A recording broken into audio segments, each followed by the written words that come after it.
Thank you very much, Lori. Some of you may recognize from last year, and some of you may recognize me. My name is Steve Meehan. As Lori said, I am the Pennsylvania affiliate chairman for the National Parents Organization. You can read, and I encourage you to look at the literature there and understand the organization. We are structured to work in all states, and we have introduced what we see as a critical piece of the solution to parental alienation, being a default in the law of equality between parents. I have some good news to introduce this year. We have submitted a draft for that purpose, for a presumption in equal shared parenting legislation. And we have submitted that to Representative Sue Helm, so please write that down. She has circulated a co-sponsorship memo to her fellow legislators and is waiting to hear about the need for this legislation. And to that end, there's a couple facts getting to the math, because we as parents all know the impact personally, and we can share that. But until we unite in what it is, the purpose and the solution, we'll be discussing our individual cases. What we should be aware of is here in Pennsylvania, every year, there are 46,000 custody cases contested here in the state. What you should also be aware of is that there's 114,000 ahead in the pipeline. So every year, we're keeping a case in the system, usually for what appears to be close to 2 to 3 years. That's a lot of volume.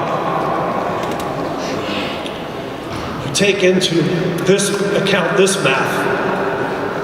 Each case affects an average of 8 family members, being the grandparents, the parents of the children, 2.5 children, aunts and uncles, and everybody else. You realize that there's no such thing as a non-custodial family anymore.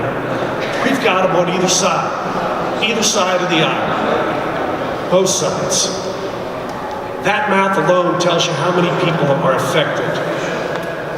We march them through a system in this volume, and we're told that we need to trust in the discretion of our judicial county courthouses to handle this.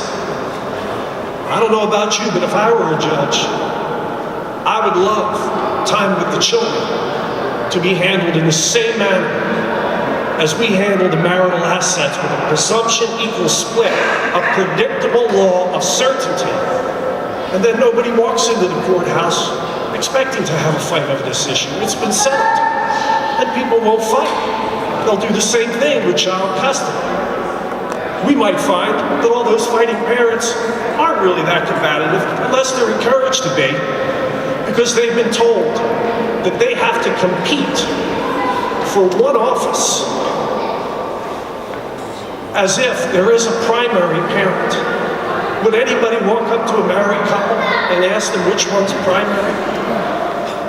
Would you ask your children to pick a parent, a primary one? Why would we ask a judge to do that? Why would a judge want to be asked that? This law makes sense on every level. It's ethical.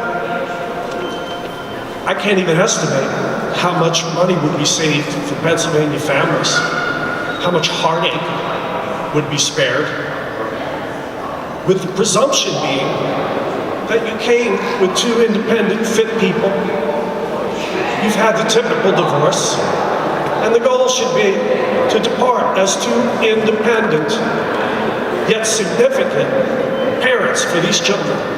That should be the end game. The only end game now is who wins. So why are we surprised?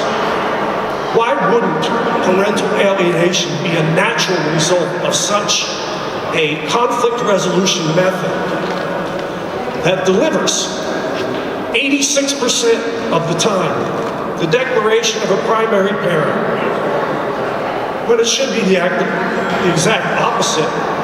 86% of the time, we should be declaring equal parents.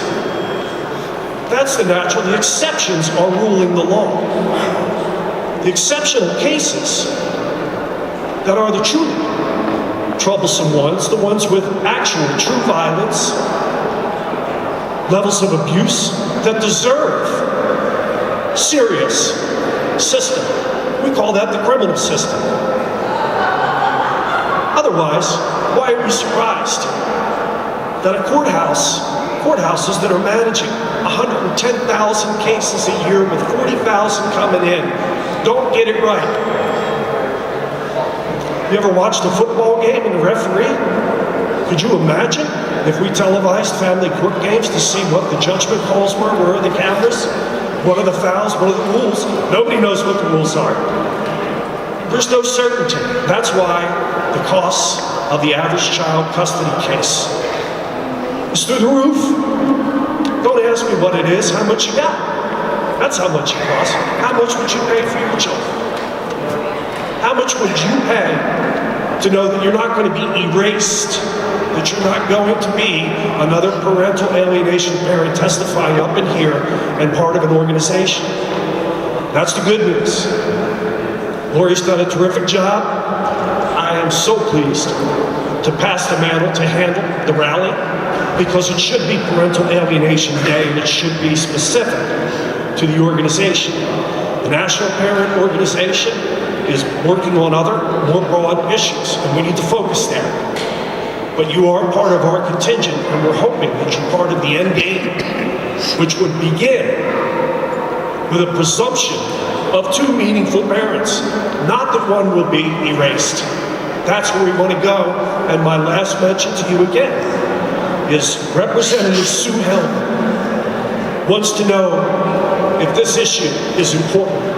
It needs to be important to you, your families, your committeemen, all of your elected officials, most especially your state rep and state senators. So please, refer to the Equal Share Parenting Bill before Sue Helm. Ask them to take a stand on it, because we need a call to action. We have a lot of awareness that has been advanced over the past couple of years. The organization is what needs to follow the call to action. That's why I'm here today, and I'm glad you all are too. Thank you.